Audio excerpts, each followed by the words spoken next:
11 अपने lecture series का है, जिसमें जो स्वतंत्रता संग्राम है उसको हम लोग देखने की कोशिश करते हैं। 1857 का जो रिवोल्ट है उसके बारे में 3-4 तरह के सवाल हमारे सामने आते हैं। The one question is that whether this revolt was only a Sepoy revolt, whether it was an instant revolt, or there was a long grievances having by the Indians, which culminated into the revolt of 1857. The one question we always face with respect to the 1857 revolt is related with the reason for the revolt. Second issue which generally see is that what happened after 1857. It is a very interesting question, and UPSC generally asks this question. Then 1857 is the dividing line in Indian history. तो इस background में हम 1857 की revolt को समझने की कोशिश करते हैं। तो जो एंटी ब्रिटिश सेंटिमेंट्स थे, this revolt started with the anti British sentiment. जब वॉरेन हेस्टिंग्स ने बंगाल, बिहार और उड़ीसा की दीवानी ली इन 1772, उसके बाद से ही ब्रिटिश शासन का विरोध होना शुरू हो गया। तो जो ब्रिटिश शासन था वह एक एलियन रूल था, एक विदेशी शासक थे लोग, तो इस अगेंस्ट लोगों के अंदर ग्रीवांस होने लगा। तो जैसे ही ब्रिटिश शासन का जन्म होता है भारत में आफ्टर 1772, तो जो एक चेंजेस आती है ब्रिटिश पॉलिसीज में, उस पॉलिसीज के खिलाफ एक लोगों के अंदर ग्रीवांसेस, गुस्सा आने लगता है। तो therefore from the late 18th century, अगर हम 1772 के बाद के घटनाक्रम को देखने की कोशिश करें, तो जो कंपनी की पॉलिसीज थी, वो कंपनी की पॉलिसीज थी क्या? The major policy of the company और main policy of the company is to maximise the revenue, irrespective of the fact that what is the situation of Indians at that point of time. Secondly, they do not want to spend a single rupee on the Indians. They wanted to generate revenue, and from that revenue, they wanted to make purchases here and earn profit. Therefore, the character of East India Company is a व्यापारी character, a trading character, a merchant character. अगर कोई व्यापारी शासक बन जाएगा तो अपने व्यापार के बारे में ज्यादा सोचेगा, वह समाज के बारे में कम सोचेगा। उससे क्या हुआ? समाज के अंदर एक उद्वेलन शुरू हुआ। There was a lot of grievances inside the society. The reason being, if I try to say the major reason of uprising in the late 18th century was the British policies. What was the policy of what were the policies of the Britain? The main policy of Britain is only to target to have more and more revenue. Therefore, the various uprisings has taken place in late 18th and early 19th century. If we try to divide those uprisings in a structured way, you can say these are the four. Politico-religious movements by the deposed rulers and genders, movements by the dependents of the deposed rulers and tribal movements. तो जो उस समय के rulers थे, उनका एक दूसरा और तीसरा शायद सेम टाइप हो गया, रेक्टिफाइड इन द नोट्स। तो उस समय के जो रूलर्स थे, तो tribal movements, deposed rulers movements and politico religious movements, तीन महत्वपूर्ण मूवमेंट्स उसमें देखने को मिले। तो जो पहला इंपॉर्टेंट मूवमेंट था वह था, let's start with the politico religious movements. इसमें फकीर अपराइजिंग, सन्यासी, पागलपंथी, वहाबी, बैराजी, एंड होगा। अब एक सवाल प्रेम साहब यही बन गया, A B C D E F, यह क्या क्या थे? यह पॉलिटिको रिलीजियस मूवमेंट्स थे, ऑप्शन ए, ऑप्शन बी यह सिपाही मूवमेंट थे, ऑप्शन सी यह इकोनॉमिकल मूवमेंट्स थे,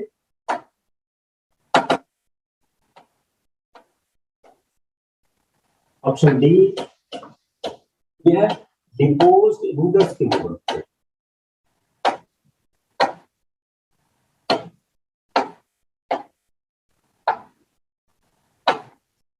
Clear? Just try to understand the frame of the question.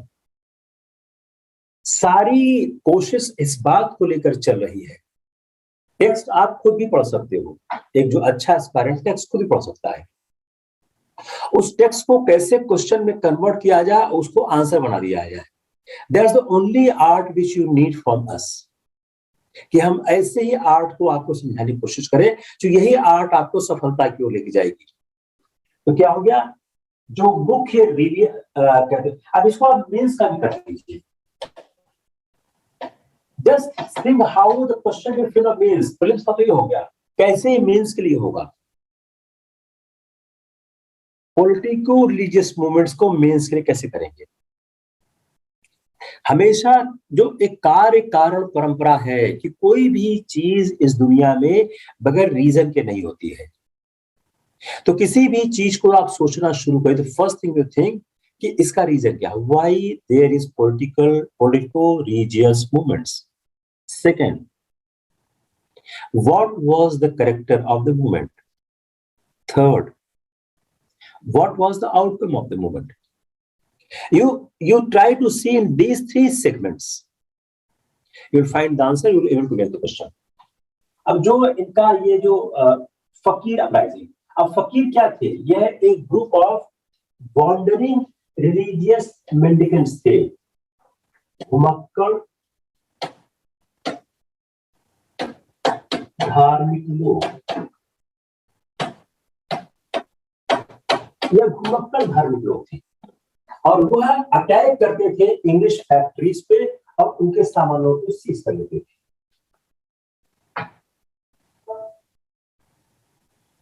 सन्यासी, इसका इमीडिएट कॉज क्या था? Restrictions impose on pilgrims. जो होली प्लेसेस पे लोग जाते थे उस पर रिस्ट्रिक्शन था। तो जो फकीर और सन्यासी होता है इसमें कॉमन फीचर था। अब ऊपर जाइए, वो गए। जो पहला मूवमेंट था फकीर और सन्यासी, इसमें कॉमन फीचर था। कॉमन फीचर क्या था? Rent free tenure, rent free tenure. और इन दोनों में जो रेंट फ्री टेन्योर का जो प्रिविलेज था वह लॉस कर दिया अंडर ब्रिटिश। जो उनके पास रेंट फ्री टेन्योर का जो प्रिविलेज था वह ब्रिटिश शासन के अधीन उनका नुकसान हो गया। Then they started that resistance movement. अब इनको सपोर्ट किसका मिला? पीजेंट्री का। क्यों मिला? वह न्यू लैंड रेवेन्यू पॉलिसी से ग्रस्त थे। तो अगर इस बात को देखा जाए तो जो ये कॉज ऑफ फकीर सन्यासी है, यह बैकग्राउंड है आनंद मठ का। जो बंगाली जो बिपिन चंद्र चटर्जी की जो एक फेमस रचना है वंदे मातरम, जिसमें कंपोज किया गया है, जो नेशनल सॉन्ग है। और स्वदेशी मूवमेंट के समय इसका बहुत प्रचार हुआ, स्वदेशी मूवमेंट का बहुत प्रचार हुआ। अब यस हियर, अब यहां से आप देखिए क्या जो सोशियो रिलीजियस मूवमेंट है उस मूवमेंट में कोई आर्थिक कारण है कि नहीं है? Just try to see. It is appearing the socio-religious movement, but you try to see this paragraph and then try to analyze what the economic angle has. Economic angle इसमें क्या है? एक तो इनका एक रिलीजियस कारण हो गया। क्या हो गया? जो उनके रिस्ट्रिक्शंस थे इंपोज किए गए पिलग्रिम्स पे। जो सन्यासी अपराइजिंग का एक मेन कारण क्या हुआ कि उनका ये क्या हुआ, ये हुआ इमीडिएट कॉज।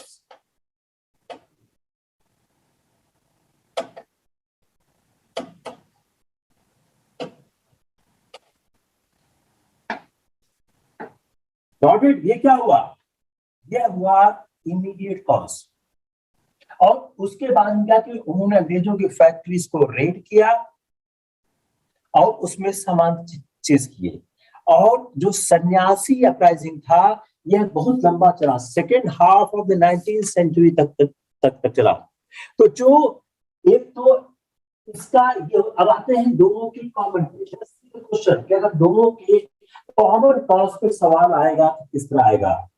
जो दोनों ग्रुप के लोग थे ये किस पे रहते थे? ये आर्म्स पे रहते थे, भिक्षा पे रहते थे, आर्म्स। ये भिक्षा रहते थे, जो भिक्षा प्राप्त हो जाती थी तो ये आर्म्स पे भिक्षा पे लोग रहा करते थे। और जो कंपनी ऑफिशियल्स थे वो लिटिल अंडरस्टूड रिलीजियस इंस्टीट्यूशन। अब कंपनी के साथ क्या था, वो रिलीजियस इंस्टीट्यूशन को समझ नहीं पाते थे। वो हिंदी वालों को कोई दिक्कत नहीं हो रहा है, कई बार लगता है अंग्रेजी के साथ ज्यादा चला जा रहा है। वह समझ नहीं पाते थे, जो अंग्रेज थे उनको इंडिया की रिलीजियस एक्टिविटी की समझ नहीं हुआ करती थी। अब अगर रिलीजियस एक्टिविटी की समझ नहीं है तो भावनाएं तो आहत होंगी होंगी। और चूंकि उनको समझ नहीं होती थी, गवर्नमेंट ने इशू किया, गवर्नमेंट ने क्या किया, बैनिंग कलेक्शन ऑफ आर्म्स। अब गवर्नमेंट ने क्या किया, इस आर्म्स के कलेक्शन पर बैन लगा दिया। जो आर्म्स का जो भिक्षा का जो एक कलेक्शन था उस पर सरकार ने बैन लगा दिया। उससे फकीर और सन्यासी का जो हित है प्रभावित हुआ। अब जो दोनों थे, अब आते हैं आर्थिक कामों पर। जो दोनों ग्रुप थे वो एंजॉय करते थे रेंट फ्री टेन्योर, और both groups lost this privilege. जो अपना प्रिविलेज था उनका चला गया। उसके बाद क्या हुआ, रेजिस्टेंस मूवमेंट स्टार्ट हुआ अगेंस्ट फॉरेनर रूल। अब देखिए हम इतना डिटेल समझाने की कोशिश क्यों कर रहे हैं, इसमें धार्मिक कारण भी है और इसमें आर्थिक कारण भी है। अगर सवाल आता है कि दोनों में, तो आपको दोनों कारण बताना पड़ेगा। यू गॉट इट और नॉट गॉट इट? किसको क्लियर नहीं हुआ है? जो अब इसमें पीजेंट्री कैसे आ गई, जो कंडीशन थी पीजेंट्री की, जो ग्रेट फैमिन था 1769-70 का, 1769-70 का जो ग्रेट फैमिन था,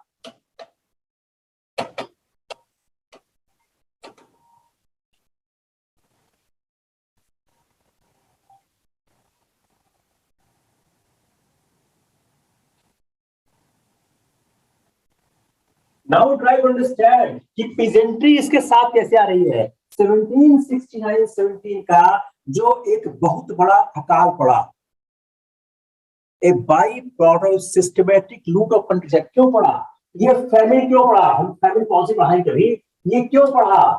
जो लूट चल रही थी देश में, जो सरकार देश को लूट रही थी, उसका यह एक बाई प्रोडक्ट था। लैंडलॉर्ड ने अन्याय किया टैक्स कलेक्शन में, और जो एक सेटल सोसाइटी थी, जो considered as an ideal by the company meant that जो वॉन्डरिंग ग्रुप थे, फकीर और सन्यासी, जो जिनको एक शक की निगाह से देखा जाता था, इनको लॉ के अधीन कंट्रोल करने की कोशिश की गई। ये लोग फैला रहे हैं सरकार के खिलाफ अफवाह, सरकार के खिलाफ काम कर रहे हैं, और इन लोगों ने फार्मिडेबल फोर्स प्रेजेंट किया और यह स्ट्रगल चलता रहा। तो अब आप इसको समझने की कोशिश करिए, क्या क्या कारण हो गए। एक तो peasantry, let's see again, peasantry ने सपोर्ट क्यों किया? एक pilgrimage, rent free tenure, These three are the important part. देखिए यूपीएससी यही आपको कंफ्यूज कर देगी अगर आपने इसको ठीक से नहीं पढ़ा, ये कंफ्यूज कर देगी। धार्मिक कारण भी था और आर्थिक कारण था। इनको सपोर्ट कैसे मिला? सपोर्ट धार्मिक से नहीं मिला, सपोर्ट आर्थिक कारणों से मिला। पिजेंट्री क्या थी? परेशान थी। जो न्यू लैंड रेवेन्यू पॉलिसी थी उससे पिजेंट्री परेशान थी। और 1769-70 का जो अकाल हुआ था, इस अकाल में जो ब्रिटिश शासन लूट का कार्य कर रही थी उनकी हालत खराब है, इसलिए इनको सपोर्ट प्राप्त हुआ। Hope it's clear. 1857 के सवाल जनरली गलत इसलिए होते हैं कि उसके एनालिटिकल दृष्टिकोण के बारे में लिखा कम गया है।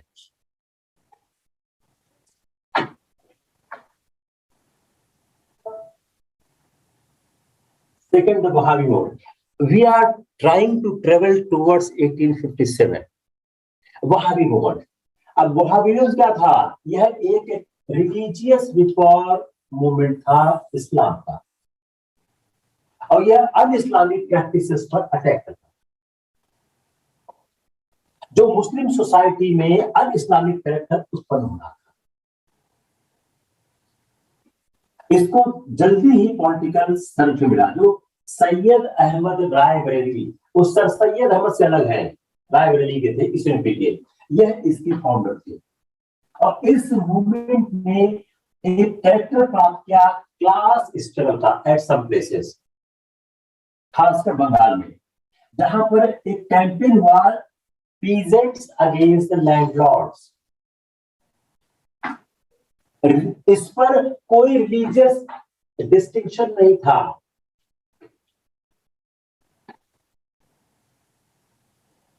इसमें कोई रिलीजियस डिस्टिंक्शन नहीं था। यह जो मूवमेंट था, यह securing for freedom of India नहीं था, रिवाइवल ऑफ मुस्लिम सोसाइटी था। The struggle was not so much for securing freedom for India as for the revival of Muslim sovereignty. तो जो वहाबी मूवमेंट था, अगर वहाबी मूवमेंट समझने की कोशिश करें तो एक रिलीजियस मूवमेंट था। अब इसमें से एक ही सवाल बन सकता है कि यह मूवमेंट क्यों था? क्या यह धार्मिक मूवमेंट था?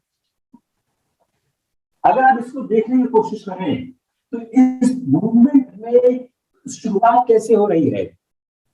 मुस्लिम समाज का जो अन इस्लामिक ट्रेडिशंस था उसको हटाने की कोशिश की गई, लेकिन इसने क्लास स्ट्रगल का रूप ले लिया, खासकर बंगाल में, जहां पर जो पीजेंट्री थी वह लैंड लॉर्ड के अगेंस्ट हो गई। Clear?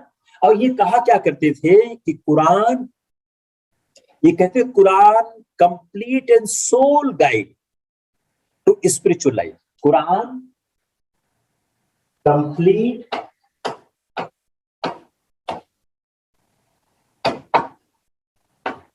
And sole guide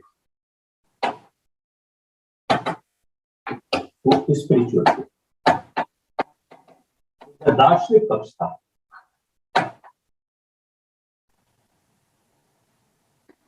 Quran आध्यात्मिकता का एकमात्र, कुरान ही आध्यात्मिकता को एकमात्र निर्देशित करता है।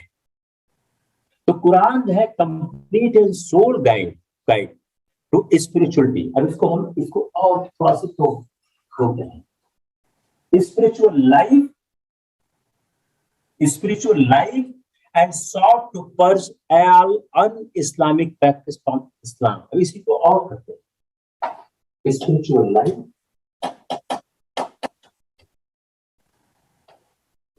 and remove un-Islamic indices. Clear? आसान है। Come on the next. The फराजी movement, ये बंगाल में था, 1830 में था। यह इंडियन मूवमेंट था वहाबी का। इन्होंने कहा कि इन्होंने वही सेम चीज बोली, फराजी ने, the Quran and the sole guide life and sought to for all. Next है कुका।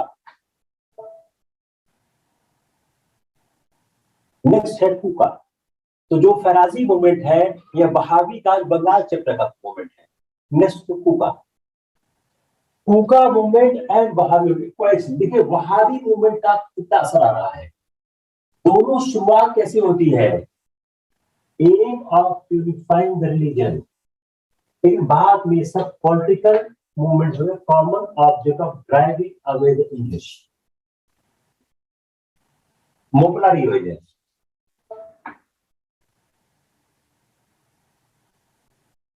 जो मोपला रिलीजन था यह मालाबार में साउथ इंडिया में था। अब मोपला खास क्या है, यह अगेंस्ट ब्रिटिश नहीं था ओनली, बट ऑल्सो इसके दो लोग से अगेंस्ट में थे, British as well as Hindu landlords. अगर हम मोपलास को समझने की कोशिश करें, जो अरब ट्रेडर्स थे जो मलयाली सोसाइटी में आए थे, उनको हम देखें 19वीं सेंचुरी से, तो जो लोकल हिंदू चीफ्टन से इनका जो संबंध हुआ, उनको एक ग्रेट इनको कंसेशन मिले, और काफी जो अरब ट्रेडर्स थे वो मालाबार में सेटल हो गए। काफी जो अरब ट्रेडर्स थे वो मालाबार में सेटल हो गए, और मालाबार में महिलाओं से उनका विवाह होने लगा, खासकर नायर और तियार बोमन के साथ। जो उनके डिसेंड, तो who is Moplah, who is Moplah, जो अरब ट्रेडर्स सेटल किए और मालाबार की जो नायर और तियार वुमेन से जिनका विवाह हुआ, उनके जो डिसेंडेंट थे वह मोपलास के नाम से जाने गए। और जो ट्रेडिशनल मालाबार लैंड सिस्टम था, उसमें जो जेनवी थे, जो लैंड को हेल्ड करते थे एज बर्थ राइट, जो ज्यादातर हाई कास्ट के हिंदू हुआ करते थे। तो जो जेनवी थे, जो जेनवी हुआ करते थे, जो हाई कास्ट के हिंदू हुआ करते थे, और उनके साथ जो लो कास्ट के लोग थे कल्टीवेशन करते थे। तो जो पीजेंट्स क्या थे, मुस्लिम मोपला थे। जो पीजेंट्स थे वो मुस्लिम मोपला थे, और जो लैंड दी गई थी राजा के द्वारा दी थी टू नंबूदरी ब्राह्मण्स को, उनका ऑब्लिगेशन क्या था, to look after the temple and related institutions. और जो चीफ्टन्स थे, जो मुस्लिम नायर्स थे, जो प्रोवाइड करते थे मार्शियल एड, तब जब वहां पर आवश्यकता हो। तो जो ट्रेडिशनली जो net produce of the land था वह इक्वली शेयर होता था तीनों में। लेकिन हैदर अली के समय में और टीपू सुल्तान के समय जो नंबूदरी और नायर चीफ थे ये भाग गए, और जो वहां पर वैक्यूम आया वहां पर मोपला आ गए। अब मोपला ने पार्टिसिपेट किया खिलाफत मूवमेंट में। तो अगर इन एसेंस देखा जाए तो it is in this expression of long standing aggregated distension, जो इंटेंसिफाई हुई है by the religious and ethnic identity. यह एक प्री पॉलिटिकल नेचर था।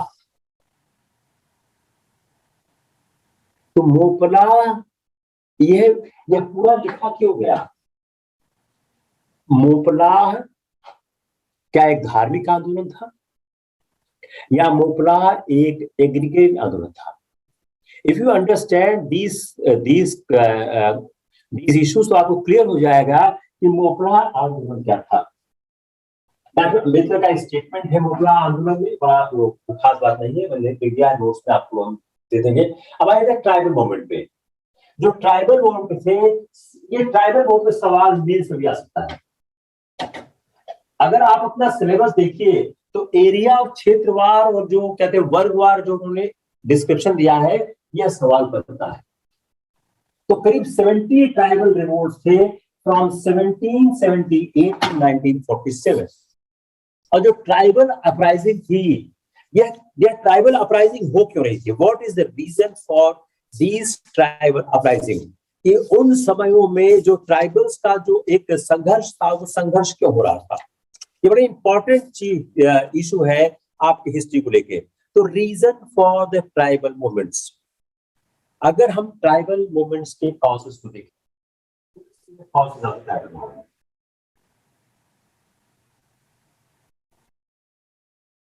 पहला क्या है, जो ब्रिटिश लैंड सेटलमेंट था।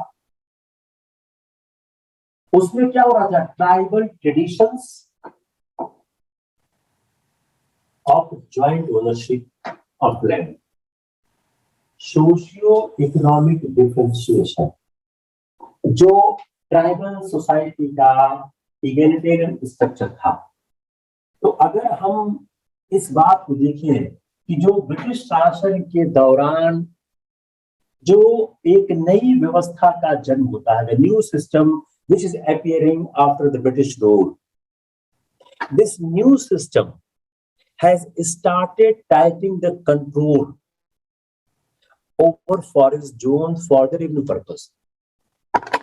कंट्रोल, इसको आप देखिए, ये सुमित सरकार की लाइन है, control over forest zone by British for revenue purpose.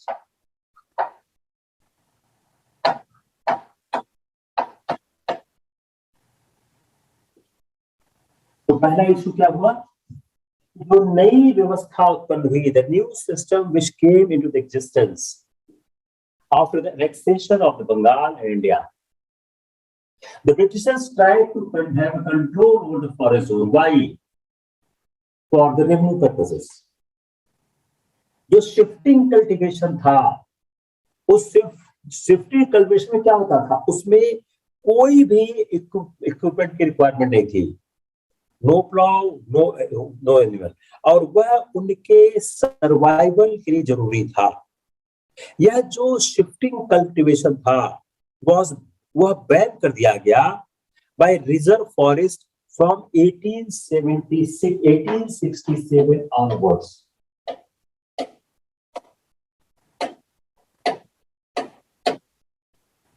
जो शिफ्टिंग कल्टीवेशन था, इसको या तो बैन कर दिया गया या इसको कंट्रोल किया गया, और अटेम्प्ट किए गए कि जो फॉरेस्ट को मोनोपोलाइज किया जाए, और फॉरेस्ट का मोनोपोलाइजेशन शुरू हुआ।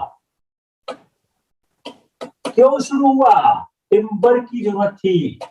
क्यों हुआ? रेलवे के लिए। If you try to penetrate this aspect, then you will see that system of the British government, which has started to controlling the land, which has increased issues in the tribal society. जो उस समय land की जरूरत यहाँ है, ये complete है, ये जो इंक्रीजिंग डिमांड थी वुड की, इसके लिए रॉयल नेवी, रेलवेज, इसमें क्या हुआ, फॉरेस्ट का कमर्शियलाइजेशन हुआ, और उससे गवर्नमेंट ने इंक्रीज करने की गवर्नमेंट ने अपने फॉरेस्ट प्रोड्यूस पर कंट्रोल करना शुरू किया, और उनके लिमिट, उनके एक्सेस को लिमिट करने लगा। इससे उनके जो कस्टमरी राइट्स थे, जो ट्राइबल्स के कस्टमरी राइट्स थे टू एक्सेस टू फॉरेस्ट, वो कंट्रोल होने लगा। इसने क्या किया? इसने फिर किया livelihood of the tribal communities. Clear?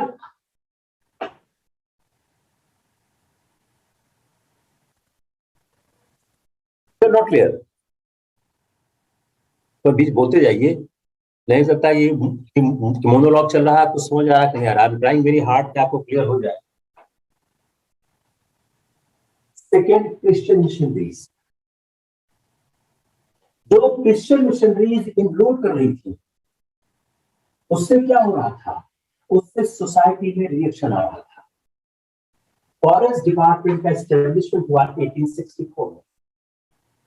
जो फॉरेस्ट डिपार्टमेंट का एस्टेब्लिशमेंट हुआ 1864 में, और इनैक्टमेंट हुआ है government forest act 1865 and Indian forest act 1878। आती याद रखिए, पहला क्या हुआ है, ये सवाल प्री कभी हो जाएगा कि फॉरेस्ट एक्ट का कब इस्टेब्लिशमेंट हुआ।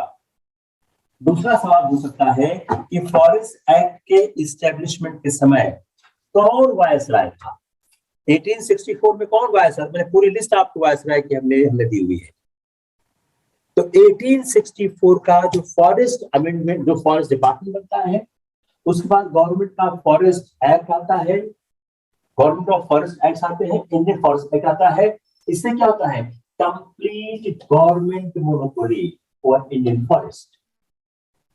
और जो शिफ्टिंग एग्रीकल्चर था, जो जूम खेती बोलते हैं, जो ए वाइड स्प्रेड था among the various tribal communities, वह बैन कर दी गई फ्रॉम 1864 ऑनवर्ड्स।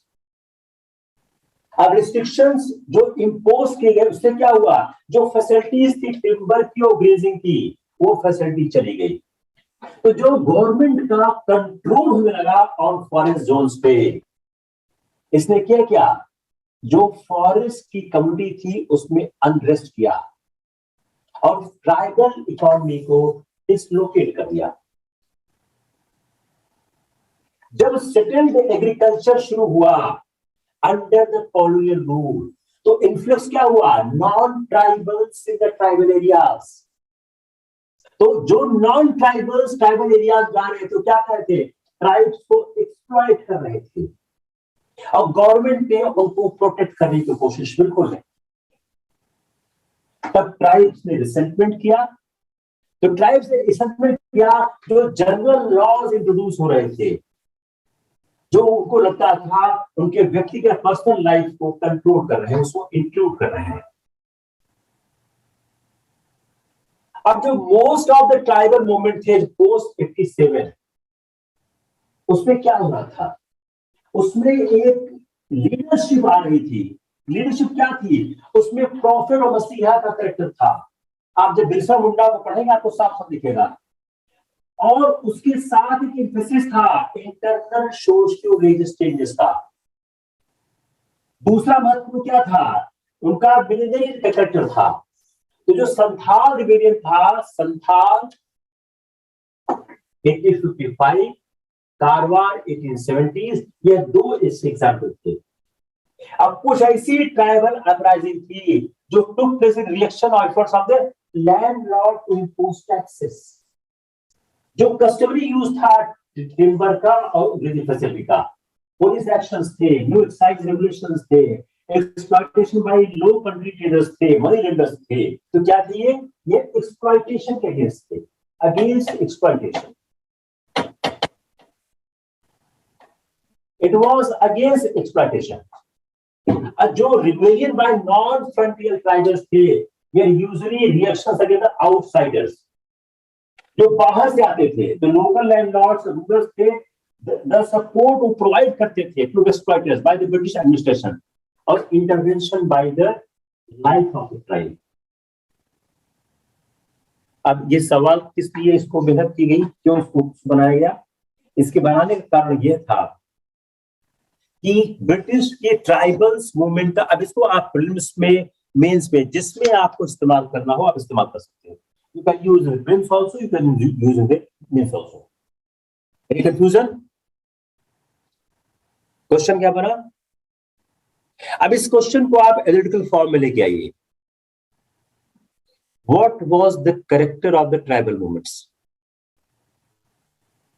इस ट्राइबल मूवमेंट्स को 1857 से हमें अभी अलग करके देखना है।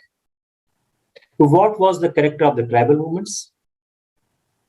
What was the reason of tribal movements? What is the role of the British Empire in the tribal movement? Come on, the prelims question, separate question. What is the role of British Empire in the tribal movement?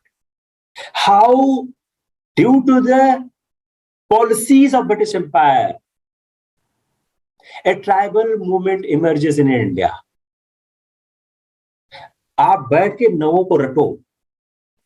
अगर tribal movement पे mains का सवाल बनता है, pre का सवाल तो आपने समझ लिया, मेंस का बनता है, तो जो आपका मॉडल आंसर होगा 9 का 9 पॉइंट लिखा हो सकता है 10 भी का होगा, अगर मैं मिस कर रहा हूं तो हालांकि होना नहीं चाहिए। तो आपको सारे याद करने होंगे। तब संथाल रिबेलियन,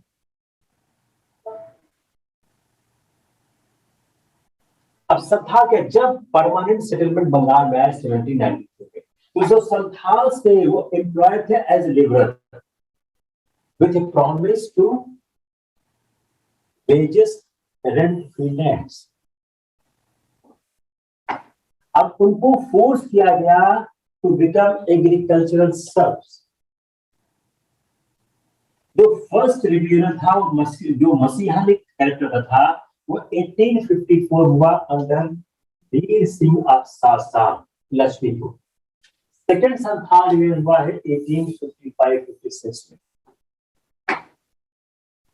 तो यह जो संथाल रिबेलियन हो रहा था यह एक आर्थिक कारणों से शुरू हो रहा था कि उनको लेबरर्स उनको सर बनाया गया और यह जो ब्रिटिश रूल के जो आतंक था उसके खिलाफ था। तो जो जो एरियाज कवर हो रहे थे बेरहामपुर, सिंहभूम, बांकुड़ा, हजारीबाग, भागलपुर, यह एरिया तो बेसिक बिहार, उड़ीसा और बिहार में था। मेनली कॉजेस क्या थे? अब क्या हुआ? Economic causes. ये सवाल यही शायद आएगा, कॉज क्या था? यह अगेंस्ट किससे था? Exploitation by money lenders and colonial administrators, दोनों है। जो आउटसाइडर थे वो क्या करते थे? हैवी इंटरेस्ट और लोन लेते थे जो 50 से 500% तक था। उनको चीट करते थे, उनकी लैंड को ग्रैब कर लेते थे। अब कंपनीज गवर्नमेंट है वो प्रोटेक्ट करती थी ऑपरेशंस को, इसलिए यह ब्रिटिश के अगेंस्ट हो गए।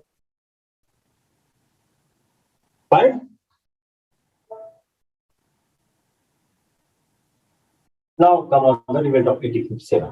After this tribal revolt, we should proceed to the 1857 revolt. अब देखिए 1857 का जो रिवोल्ट है वह स्टार्ट हुआ है सिपाही म्यूटिनी से, लेकिन वो सिपाही म्यूटिनी से स्टार्ट हुआ रिवोल्ट उसने एक पूरी एरिया को अपने अंदर कर लिया। तो अगर आप जो स्टार्ट हुआ सिपाही से उसमें पीजेंट्स, वर्कर्स, आर्टिजन, सोल्जर्स सब फाइट कर गए। तो first issue we need to understand, it was not a sipahi movement, it was not a sipahi rebellion. यह मात्र सैनिकों का विद्रोह नहीं था, यह मात्र, नेहा क्या लिख रही हो? सिंथाल विद्रोह को हल आंदोलन कहा जाता है। ओके, तो जो 1857 का विद्रोह था यह सिपाही डिस्कंटेंट से मच मोर था। The revolt of 1857 is much more than a सिपाही discontent. यह अगर रियलिटी में देखें तो it is an accumulated grievance of the Indian society against the company's administration, maladministration, and there was a dislike for the foreign rule. तो जो discontent था, dislike था, हेटेड था, नाराजगी थी, जो डिफरेंट सेक्शंस ऑफ सोसाइटी का एक्सप्लॉइटेशन था, यह एक रीजन था इस आंदोलन को स्टार्ट होने के लिए। अगर हम इस आंदोलन के आरंभ को समझने की कोशिश करें तो it was supported by different section of the society. Then why there was mass uprising against the foreign rule? Because the nature of the British rule, which was against the interest of the Indians, जो प्रकृति थी विदेशी शासन की, वह भारतीयों के हित के विरोध में थी। तो अगर आप इस पूरे आंदोलन के चरित्र को समझने की कोशिश करें तो वह आंदोलन का चरित्र ऐसा था, वह देश विरोधी था, वह लोगों के इंटरेस्ट के अगेंस्ट था। तो जो बर्डन लोगों के ऊपर था कि जो हैवी टैक्सेशन था, जो बर्डन था एक्सेस टैक्सेशन, इस एक्सेसिव टैक्सेशन से क्या हुआ था? पीजेंट्री, जो अपना किसान समुदाय था, वह ऋणग्रस्त हुआ, इंडेप्टेड, ऋणग्रस्त। अंग्रेजी वालों को हिंदी ठीक होनी चाहिए, ऋणग्रस्त हो रहा था और वो इम्पावरिश्ड, गरीब ग्रस्तता।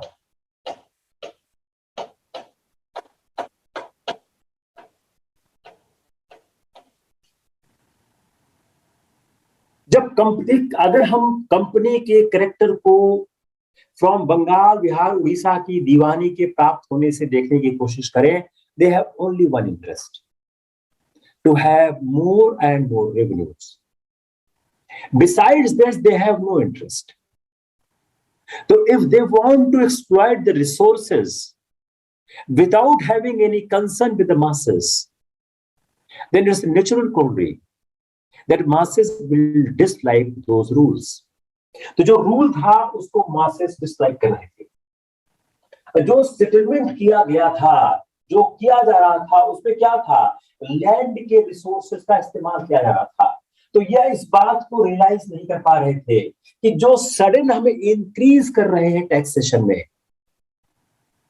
It is and it will go against the interest of the presentarian masses. तो sudden increase of the taxation started hurting to the Indian sentiments. तो जो सडन इंक्रीज था तो उसका रेवेन्यू, अब रेवेन्यू बगैर क्वेश्चन के लिया नहीं जा सकता था. अगर प्रेजेंटरी गरीब है, कमजोर है, अगर आप रेवेन्यू को लगातार एक बल प्रयोग से आप कलेक्ट करने की कोशिश करोगे, और गवर्नमेंट की थी collecting revenue even on the adverse circumstances. 1770 के अकाल के बाद भी रेवेन्यू में कोई छूट नहीं दी गई, जबरदस्ती रेवेन्यू वसूला गया. किसी भी हालात में रेवेन्यू के माफ करने का कोई प्रोविजन नहीं था. जो ट्रेडिशनल लैंड एरिस्टोक्रेसी थी उसको भी सफरिंग हो रही थी. अब जो अवध था, रिवोल्ट का जो स्टॉर्म सेंटर है अवध. एक सवाल ये भी है, why Awadh was storm center of revolt. अब जो अवध था, जो स्टॉर्म सेंटर का रिवोल्ट था, उसमें क्या हुआ? तालुकेदार ने अपने सारे प्रिविलेज लॉस कर दिए. अबाउट 21,000 तालुकेदार जिनका स्टेट था कॉन्फिस्केट कर दिया गया, और सडनली क्या हो गए? Without a source of income. वो कोई कार्य तो कर नहीं सकते थे, और वह गरीबी के एकदम धरातल में चले गए. तो जो तालुकेदार, जो एरिस्टोक्रेसी थी अवध की, जिसमें तालुकेदारों का पूरा राज्य छीन लिया गया. अब ब्रिटिश रूल था, जो आर्टिजन्स और हैंडीक्राफ्ट्स थे उनकी जो मिस्री थी वो भी ब्रिटिश रूल के कारण थी. जो एनेक्सेशन ऑफ इंडियन स्टेट्स हुआ, उससे क्या हुआ? जब इंडियन स्टेट का एनेक्सेशन हुआ तो उनका पैट्रोनेज चला गया. तो पैट्रोनेज चले जाने से जो उनका सोर्स क्या था, वो पैट्रोनेज था, उसके जाने से उनकी संकट बढ़ने लग गए. अब ब्रिटिश पॉलिसी क्या थी? अब देखिए, दो चीज थी. एक, ब्रिटिश पॉलिसी डिस्करेज कर रही थी इंडियन हैंडीक्राफ्ट्स को और प्रमोट कर रही थी ब्रिटिश गुड्स को.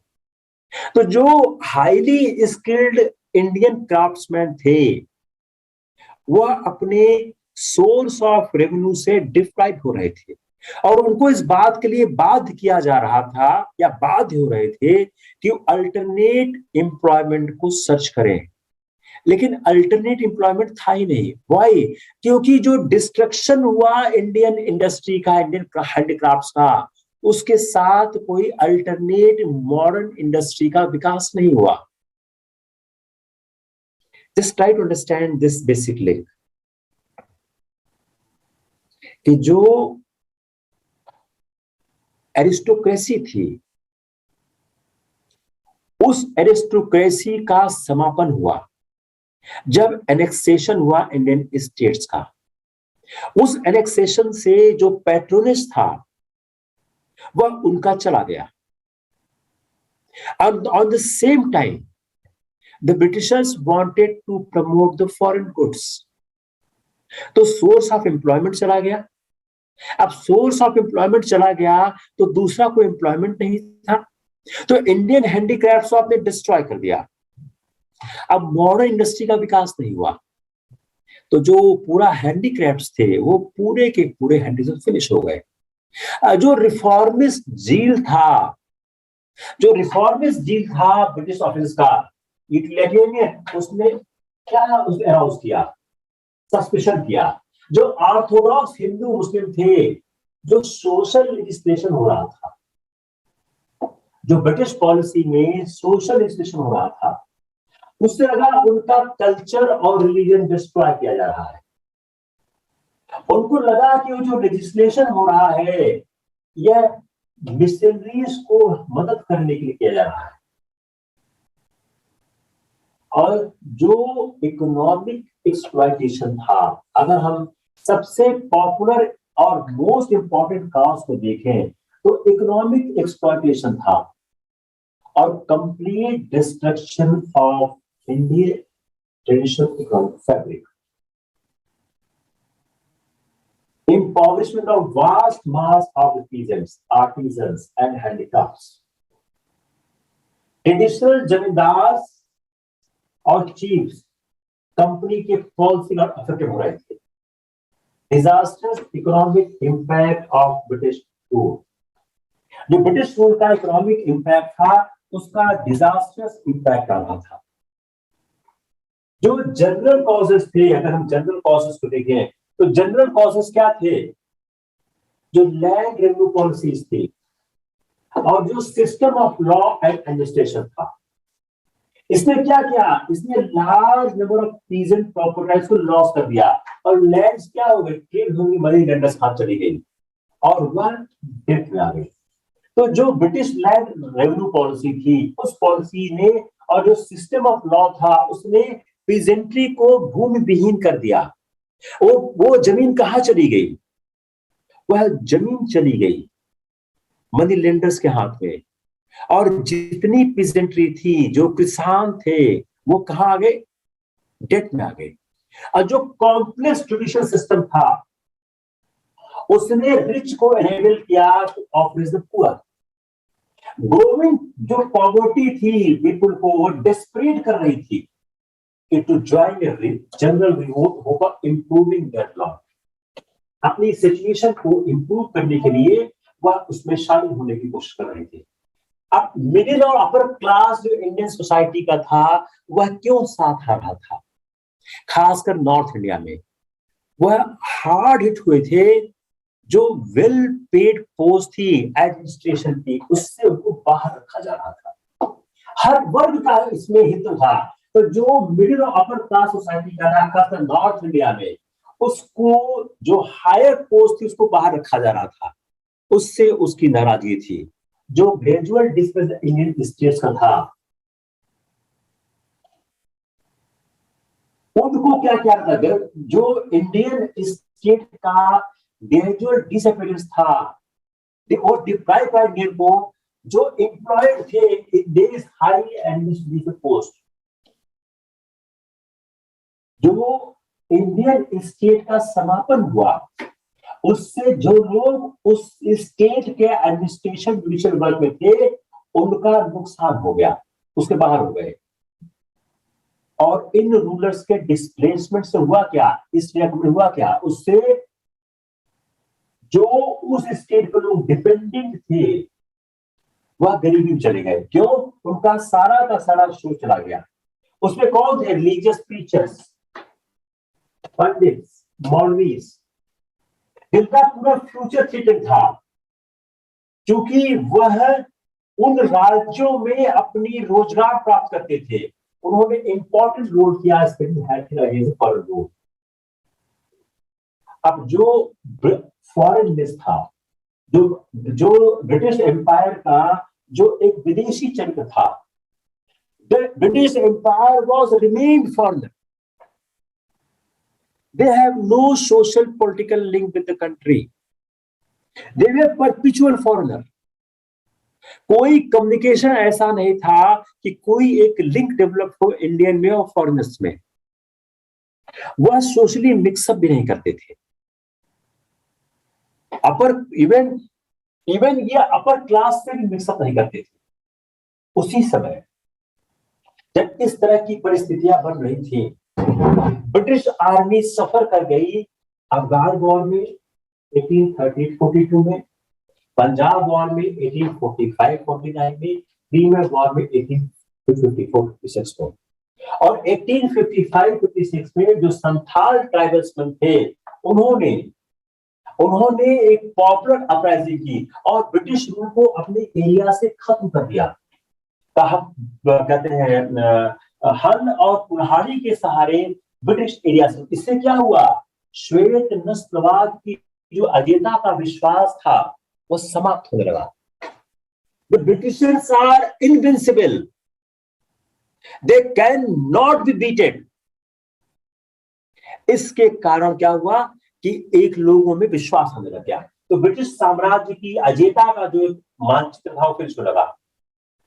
यह एक कारण थे जिस कारण हुआ। अब हम समझे, अब देखिए अगर हम यहां से सवाल बनाने की कोशिश करें, बिफोर इशू, अगर हम सवाल बनाने की कोशिश करें तो एक सवाल क्या बनता, बड़ा इंटरेस्टिंग था कि ब्रिटिश जो सिपाही रिवोल्ट था उसके कारण क्या थे, राजनीतिक, आर्थिक, सामाजिक, धार्मिक।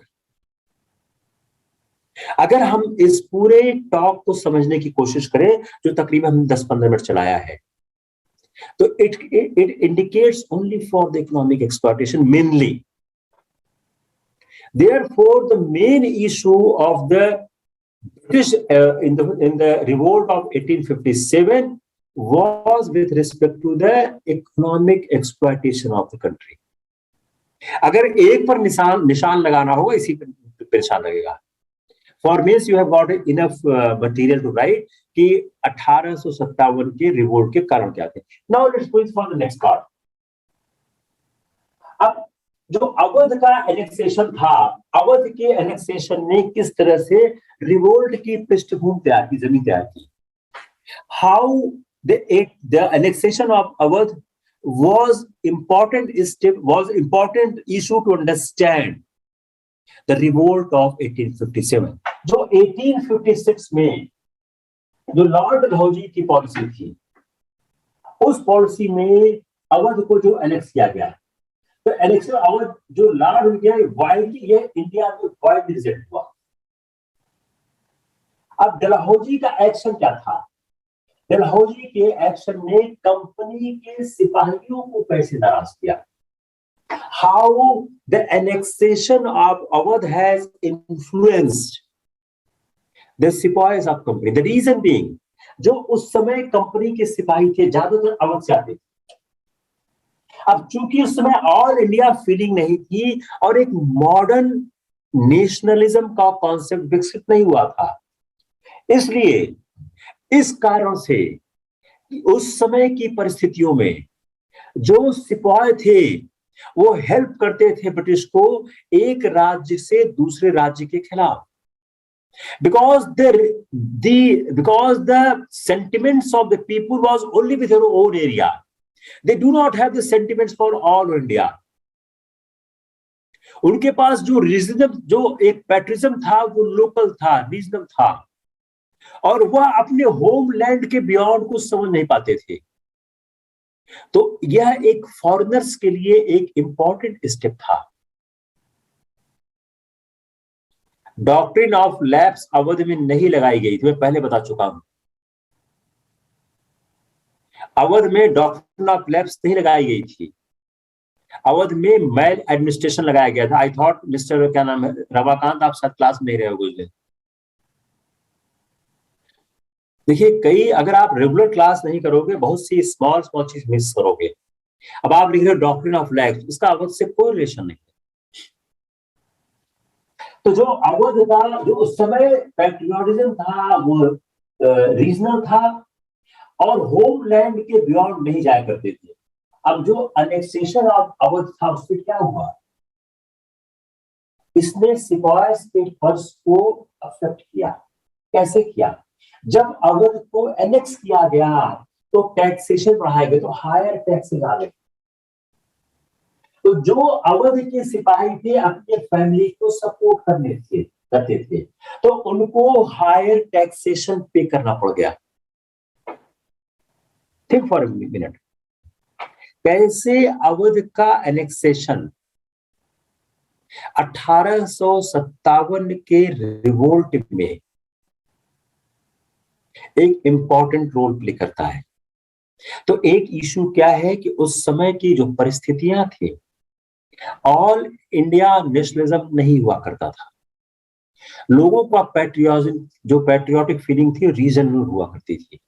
जब अवध का एनेक्सेशन हुआ तो कंपनी के सिपाही का पर्स अफेक्ट हुआ। कंपनी ने क्या किया, वहां पर हायर टैक्सेस मांगने शुरू किए। अब जब हायर टैक्सेस मांगने शुरू किए तो इन सिपाहियों को टैक्स के लिए पैसा भेजना पड़ने लग गया, तो इनकी इनकम को प्रभावित करने लग गया। उससे क्या हुआ कि एनेक्सेशन की अवध ने सिपाहियों के मन में असंतोष को जन्म दे दिया। क्लियर? अब जो डलहौजी का एक्सक्यूज था अवध को एनेक्स करने का, वह कहते थे कि वह चाहते थे कि वो free the people from the nawabs and Taj Mahal operation.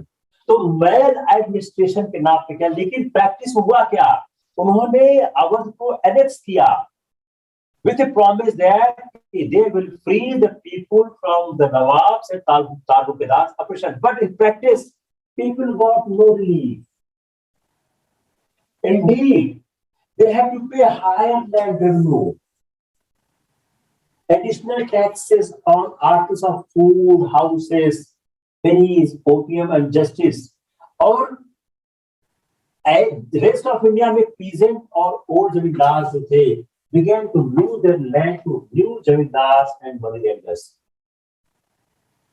अब जो डिसोल्यूशन हुआ नवाब का एडमिनिस्ट्रेशन का, उससे क्या हुआ, जब आपने नवाब के एडमिनिस्ट्रेशन को टेक ओवर किया, उससे आगे फर्क क्या हुआ, जो नवाब की आर्मी थी उसमें से जवान निकाल दिए गए, वो लोग क्या हो गए, बेरोजगार हो गए।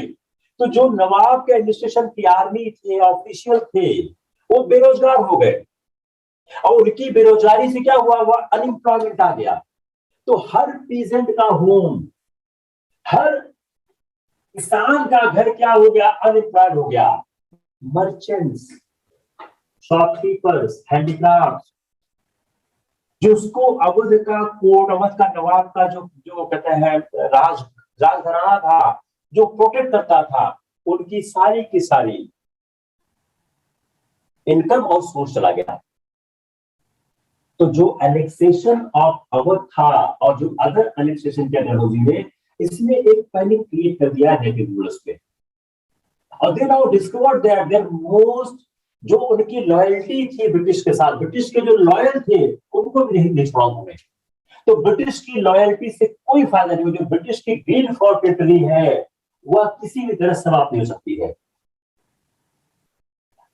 जो पॉलिटिकल प्रेस्टीज सफर करी ब्रिटिश की, जो ब्रिटिश ने जिस मैनर में, जिस तरह से अपने ओरल और रिटन प्लेज को उन्होंने तोड़ा, जिन राज्यों को उन्होंने समर्थन देने का वादा किया था, उन राज्यों को भी नहीं छोड़ा, जो उनके सबऑर्डिनेट थे उनको भी नहीं छोड़ा। उससे ब्रिटिश जो प्रेस्टीज थी, उनकी जो एक बात की कीमत थी, वह पूरी तरह समाप्त हो गई।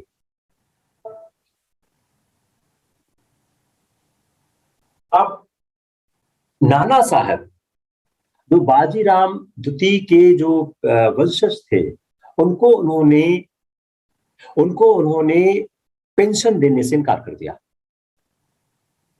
और इसी तरह से जो ब्रिटिशर्स ने झांसी को एनेक्स किया, जो अपने सन को एडॉप्ट करना चाहती थी। जो मुगल्स का इशू था, मुगल्स को क्या बोला, मुगल्स ने डलहौजी को बोला कि आफ्टर 1849 जो सक्सेसर होंगे बहादुर शाह को, उनको रेड फोर्ट छोड़ देना पड़ेगा और उनको हम्बल रेजिडेंस है जो कुतुब के पास, वहां जाके रहना पड़ेगा। और कैनिंग ने 1856 में अनाउंस किया कि बहादुर शाह के बाद मुगल जो है किंग की टाइटल नहीं रखेंगे, वह प्रिंस कहे जाएंगे। अब यह एक जो फियर ऑफ रिलीजन था वो दिख रहा था, जो कि जब से मिशनरीज को अलाउ किया भारत में आने के लिए, मिशनरीज हर जगह दिख रहे थे, स्कूल्स में, हॉस्पिटल्स में, प्रिजन्स में, मार्केट में। और ये मिशनरीज क्या थे, ये कन्वर्ट कर रहे थे पीपल को, इससे इनको हिंदुज्म का और इस्लाम के समाप्त होने का खतरा दिखने लग गया। इन 1815 गवर्नमेंट ने इनेक्ट किया लॉ, जिसने क्या किया, अगर कोई व्यक्ति क्रिश्चियनिटी में कन्वर्ट करेगा तो वह इंसेस्टर प्रॉपर्टी प्राप्त करेगा। गवर्नमेंट ने अपने कॉज पर क्रिश्चियन प्रीस्ट और आर्मी रखना शुरू किया, और कई जो ऑफिशियल थे सिविल और मिलिट्री, उनको रिलीजियस ड्यूटी के लिए इंकरेज किया गया। तो क्रिश्चियनिटी एक प्रोपोगंडा की तरह उनको दिखने लगा कि क्रिश्चियनिटी से वह उनको धर्म समाप्त कर दिया जाएगा। जो सोशल इश्यूज थे, abolition of Sati, window remarriage, opening of western education for the girl, इनको लगने लगा कि सरकार उनके धार्मिक इशू पर अनड्यू इंफ्लुएंस कर रही है, तो रिलीजियस सेंटिमेंट्स उनके हट होने लग गए।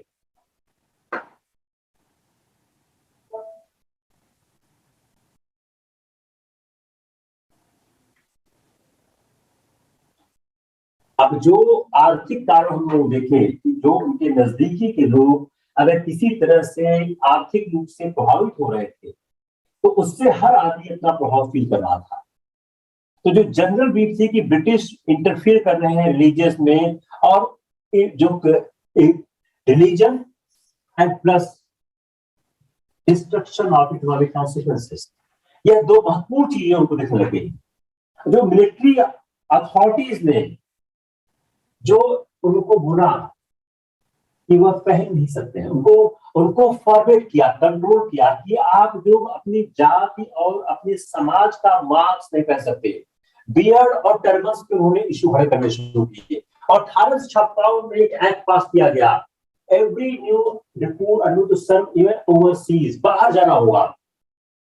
यह सेंटिमेंट्स को लेकर क्यों, समुद्र पार जाने से उनकी रिलीजियस बिलीफ को खतरा हो रहा था। एम्प्लॉयर के खिलाफ बहुत से आरोप थे। ऑफिसर्स जो ऑफिसर्स थे और एम्प्लॉय थे वह स्ट्रेंजर थे, फ्रेंड नहीं थे। जो आर्मी के अंदर जो इशू था, दोनों बीच कोई मित्रता नहीं थी। जो सिपाही था वह ब्रिटिश काउंटर पार्ट के इक्वल था, लेकिन सैलरीज पेड मच लेस। अगर उनकी सैलरी को देखा जाए तो उनको बहुत कम मिला करता था, उनकी सैलरी बहुत ज्यादा कम हुआ करती थी। No Indian would rise higher सूबेदार, तो सूबेदार की सैलरी क्या होगी, 60 से 70, उसके ऊपर जा ही नहीं सकते थे। और उसी में एक मोर इमीडिएट कॉज हो गया, जो रिसेंट ऑर्डर आया कि फॉरेन अलाउंस भत्ता नहीं मिलेगा उनको। जब वो सिंध और पंजाब में जाएंगे तो फॉरेन भत्ता नहीं मिलेगा, और यह जो इशू है उनके पॉकेट पर एक दिक्कत हो गया। जो एक डिससेटिस्फेक्शन था जो सिपाही का, इस जो बंगाल में सबसे पहली बार 1764 में, तो जो सिपाही की का जो असंतोष है, डिससेटिस्फेक्शन है, इसकी लॉन्ग हिस्ट्री है। 1764। दूसरा 1806 इन वेलूर में म्यूटिनी हुई, जिसको क्रश किया गया।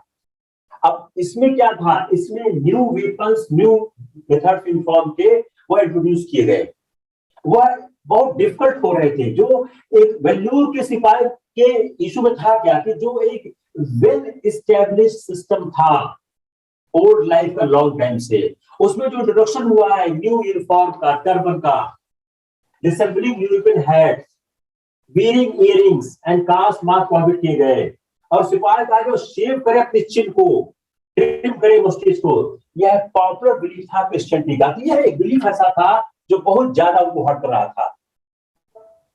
1824 जो 47th रिविजन था बैरकपुर में, इसने रिफ्यूज कर दिया बर्मा जाने से, भाई सुनो।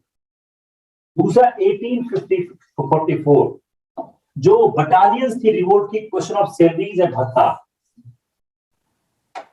जो सिपाही थे अफगानिस्तान के, वर्ज ऑफ रिवोल्ट थे अफगान वॉर, तो जो वाइड स्ट्रेस, इंटेंस और इवन हेटेड फॉरेन रूल था वो प्रिवेल कर रहा था एवं लार्ज मॉडर्न। 1857 का जो रिवोल्ट है वह कल्मिनेशन था popular discontent and the British policies and influence. इस पर ये होगा क्वेश्चन आपका.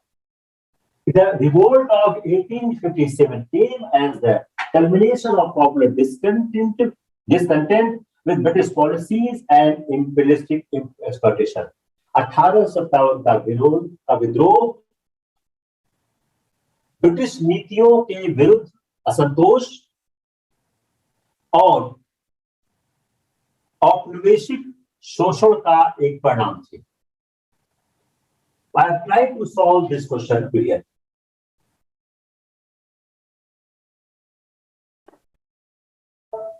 इसलिए कह सकते हैं this is another question you can frame. The surer and clearer indications of the gathering storm were a series of rebellion and revolts against British authority ever since it established in 1857. एक तो ये हो गया one part.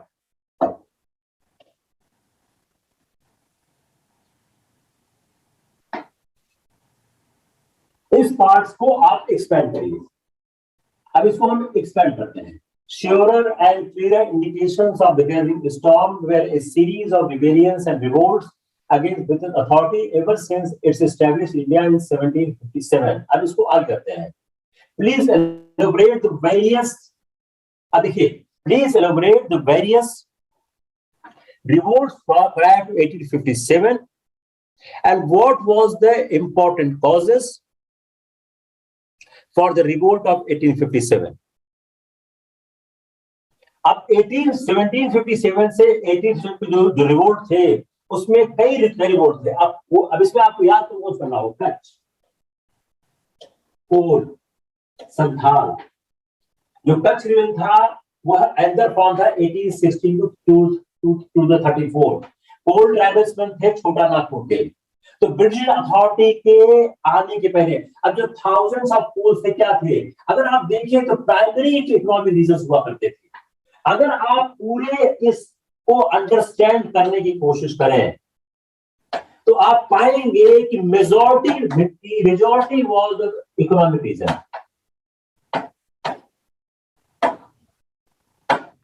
तो बातें हैं सवाल कैसे बनाओगे. How the question will be framed either prelims और mains.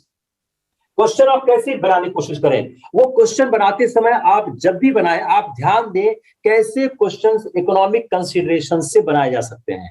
Because the reason is economics, तो इकोनॉमिक्स से ही सवाल बनेगा वो. अगर इसको आप 4-5 तरह से देखने की कोशिश करें. एक, economic. Second, annexation. Third is entry.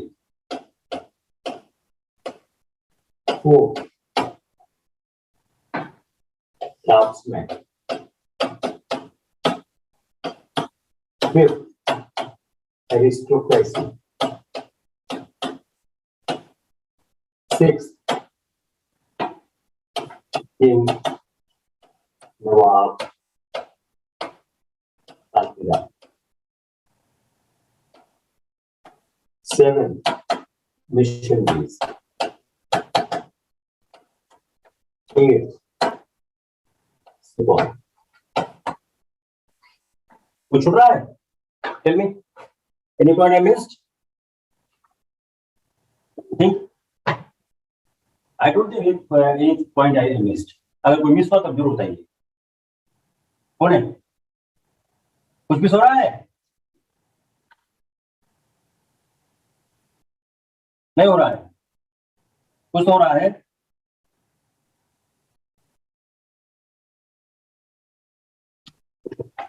नहीं हो रहा. अब क्या है, याद करने का एक ढंग है. रिलीजियस तो लिखा नहीं, मिशनरीज लिखा. रिलीजियस करो, मिशनरीज आप रिलीजियस करो. और कोई मर्चेंट्स. मर्चेंट्स क्राफ्ट्समैन नहीं आए. मर्चेंट्स. मर्चेंट्स का क्या है बताइए. इशू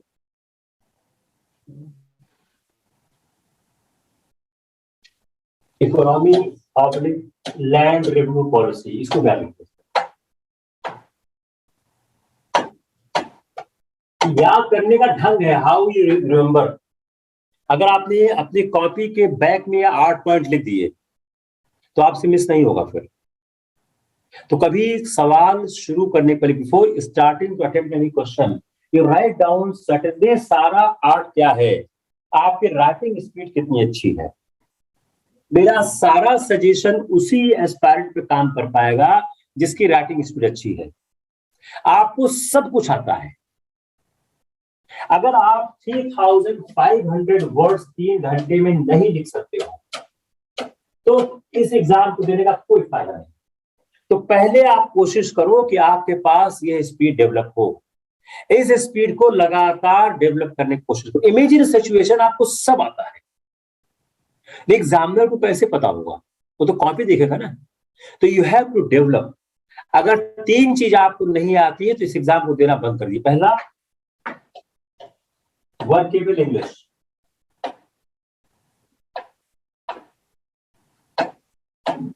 दूसरा, मैथ्स। तीसरा, 3500 words writing capacity in 3 hours. अगर 3 चीज आपने डेवलप नहीं की है तो इस एग्जाम को आप बिल्कुल मत दो। वर्केबल इंग्लिश आना मैंडेटरी। देखिए, कई लोग हिंदी के जो कोचिंग वाले हैं वो प्रचार करते हैं कि अंग्रेजी जानने की कोई जरूरत नहीं, आप पास हो जाओगे। उससे कोई फायदा नहीं होगा, वो सब मिसगाइड करते हैं। आपको जनरल अंग्रेजी पास करनी पड़ेगी और आपको कई बार क्वेश्चन पेपर इंग्लिश से पढ़ के समझ में आता है। फॉर एग्जाम्पल, दिस ईयर एसे, जिसको अंग्रेजी आती है उसको दिक्कत नहीं, उसने अंग्रेजी में जहां एसे पढ़ा समझ में आता है, हिंदी समझ में आता। क्यों? ये लोग गूगल ट्रांसलेशन करते हैं। जो कंप्रिहेंशन आता है आपके सी सेट का, अगर आपने कंप्रिहेंशन अंग्रेजी में पढ़ा तो आप समझ जाओगे, हिंदी में नहीं समझ पाओगे। ऐसा अनुवाद करते हैं, समझ नहीं आता है। कई सवाल जो प्रीलिम्स के होते हैं वह इंग्लिश से तुरंत क्लियर हो जाते हैं। तो आपको वर्केबल इंग्लिश को आप समझना होगा। अब बिगिनिंग ऑफ रिवोल्ट क्या है? वो छोटी सी चीज है, स्पॉन्टेनियस था, अनप्लान्ड था।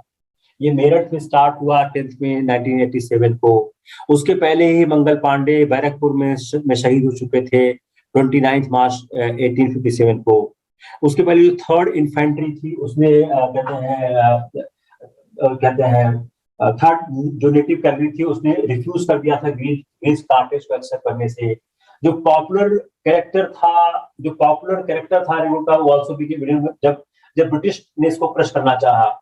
जो ज्यादातर इसकी स्ट्रेंथ थी वो हिंदी मुस्लिम यूनिटी में थी। जो 1857 का रिवोल्ट था यह हमारी इंडियन पॉलिटिक्स को, हमारे कम्युनल इश्यूज, हमारे सेकुलर इश्यूज को बहुत अच्छे से रिप्रेजेंट करता है। जो दिल्ली के जो सिंबॉलिक हेड थे वो बहादुर शाह थे, लेकिन जो रियल कमांड थी वो जनरल बख्श के हाथ में थी, जिन्होंने की इस रिवोल्ट को नेतृत्व दिया। कानपुर में नंदमिनास, तो क्या है, ये सारे बेसिक फैक्ट्स हैं, आपको ये याद करने की जरूरत है। कहाँ कहाँ किसने किया, किस तरह किया, कहाँ किसने रिप्रेजेंट किया। अजीमुल्ला खान जो रॉयल सर्वेंट थे नाना साहब के, वो एक्सपर्ट थे पॉलिटिकल। तो यह जो पार्ट है, इस पार्ट में एक फैक्चुअल इशू है, आईएएस में पूछने आने की संभावना काफी ज्यादा कम है, लेकिन टीचर्स में है कि किसने कहां पर रिवोल्ट को नेतृत्व दिया, रिवोल्ट का इमीडिएट कॉज क्या था, रिवोल्ट के हीरो कौन से थे, रानी लक्ष्मीबाई का रिवोल्ट में योगदान क्या था, कुंवर सिंह क्या थे, मौलाना, ये जितने नाम है, कुंवर सिंह, मौलाना अलाउद्दीन और फैजाबाद, यह जो नाम है, जगदीशपुर के जो आरा के थे, बहुत ओल्ड एज के आदमी थे, उन्होंने बड़ा अच्छा रिवोल्ट में काम किया। तो रिवोल्ट के बारे में अगर देखा जाए तो जो एक हीरोइज्म था रिवोल्ट का, if I try to analyse these issues, there was a heroism in the revolt. Begum Hazrat Mahal, Tatya Tope, मौलवी कुंवर सिंह, मौलवी अलाउद्दीन, जो ये लोग, रानी लक्ष्मीबाई थी। रानी लक्ष्मीबाई के बारे में रोज ने लिखा कि मैंने ऐसा कोई वीर नहीं देखा है। तो जो यह हीरोइज्म था, इंडिविजुअल हीरोइज्म था, यह बहुत इंपॉर्टेंट था। लेकिन दिक्कत क्या थी?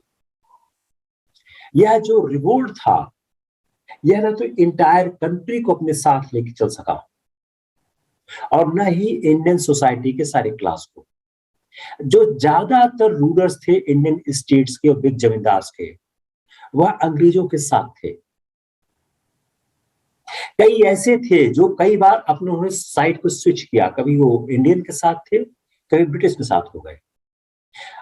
झांसी, रानी झांसी के अलावा देखा जाए तो जो होलकर थे, निजाम थे, जोधपुर के राजा थे, पटियाला के थे, नाग के थे, जींद के थे, ये सब किसके साथ थे?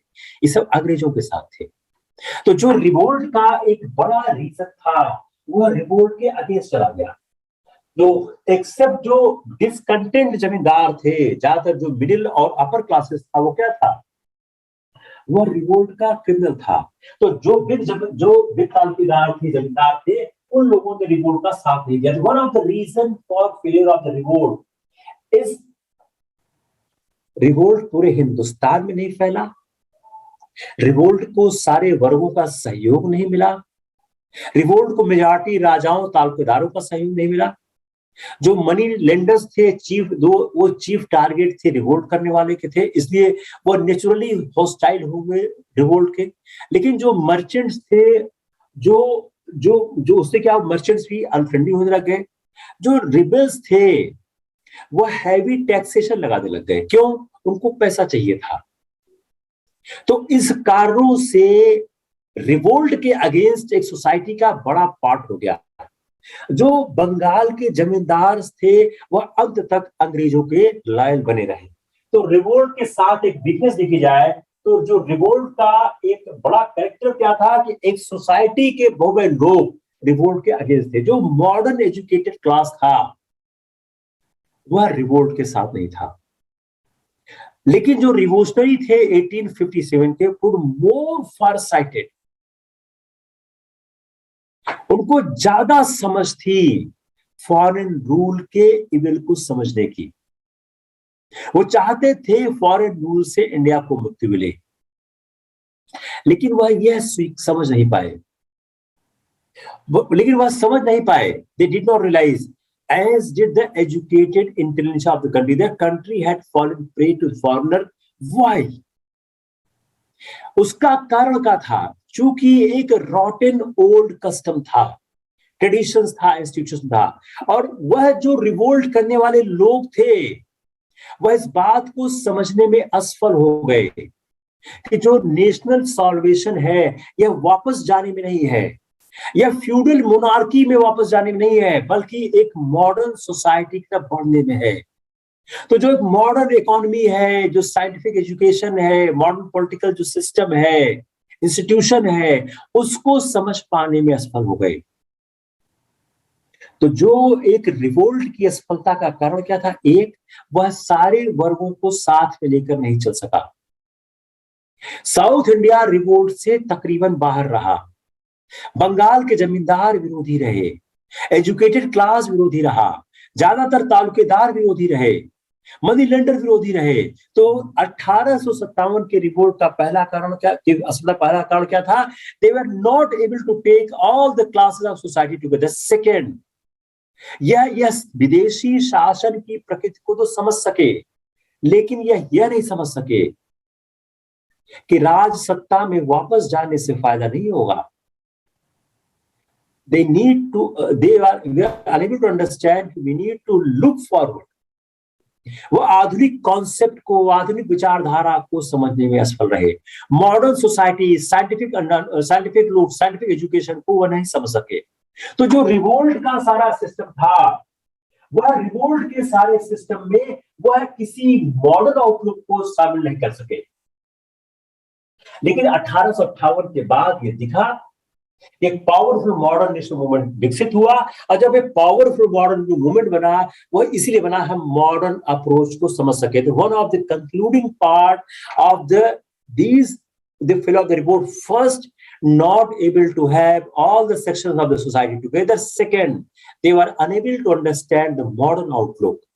When the Congress had started the movement against British rule, they understood the modern concept, modern education, and modern thought process.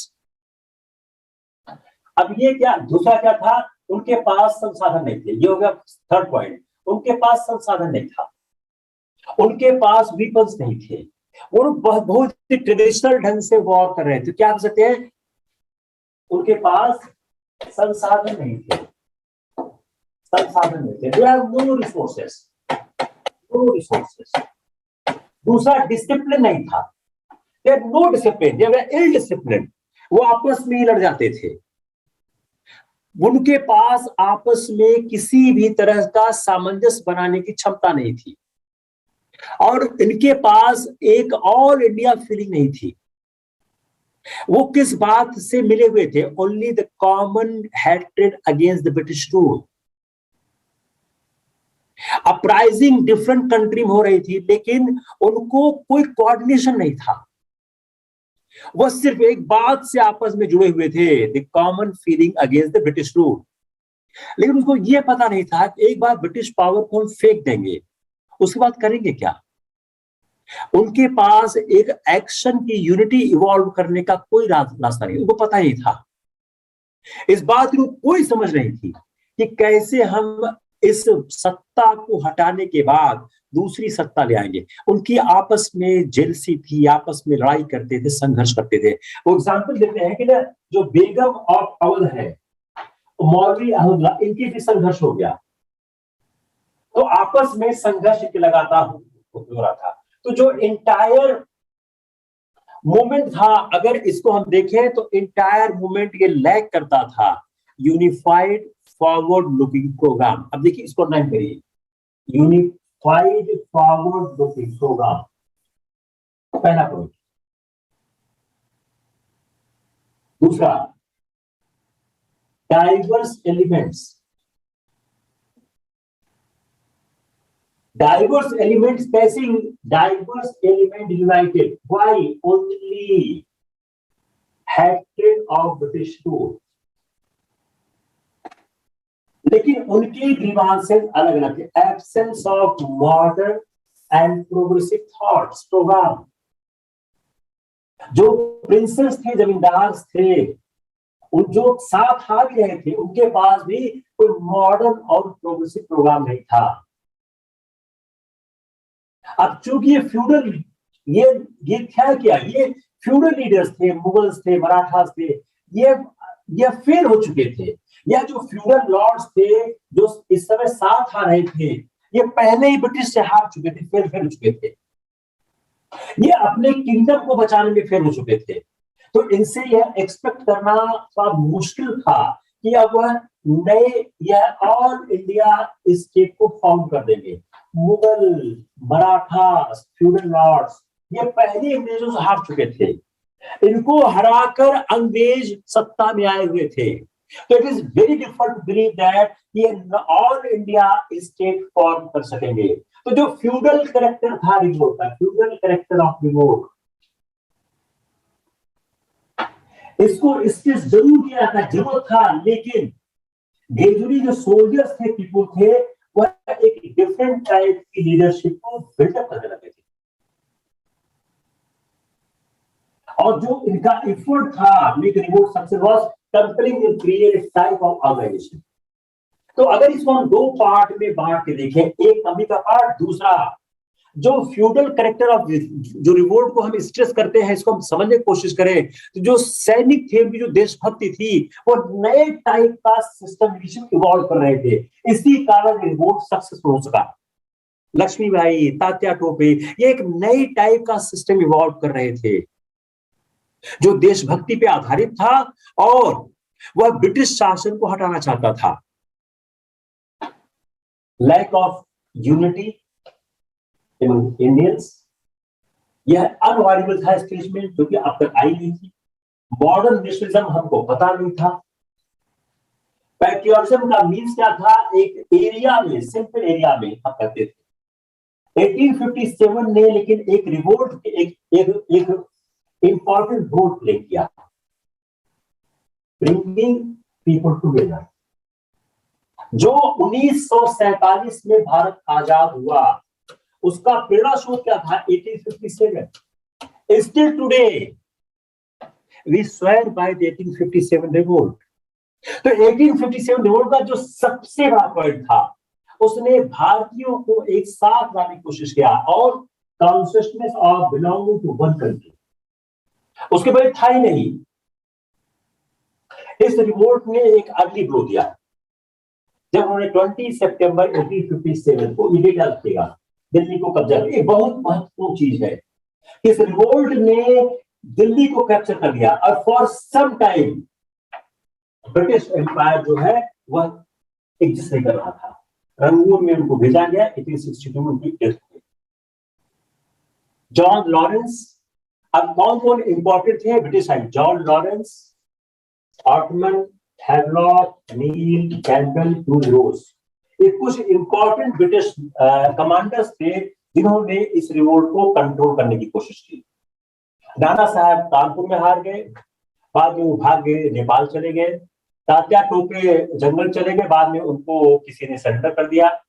बख्त खान, बहादुर खान और बरेली, राव साहेब, नाना साहेब, मौलवी अब्दुल्ला, ये इनकी डेथ हो गई। बेगम अवध को नेपाल में जाकर छिपरा पड़ा। By the end of 1859 British authorities ने इंडिया में अपने को स्टैब्लिश कर दिया। It was the first struggle of the लोगों का संबंध था, और इसका जो इसका हीरोइक कैरेक्टर था वो बहुत ही इंपॉर्टेंट एस्पेक्ट है हिस्ट्री का। अब हम लोग कल करते हैं peasant movement and uprising of 1857। I think it's enough for today. We'll see the tomorrow the peasant uprising। 1857 के बाद हम चलते हैं कि जो 1857 के बाद जो हमारा किसान आंदोलन हुआ वो किस तरह हुआ। Now you can ask question if you ask। Recording बंद कर दो। Hope you got a new insight about the 1857 revolt, a new view of the thinking of the whole system of the revolt। कैसे revolt हुआ, किस तरह हुआ, character क्या है, सवाल कैसे आए हैं। निश्चित रूप से आपको एक नया इंसाइट जरूर मिला होगा।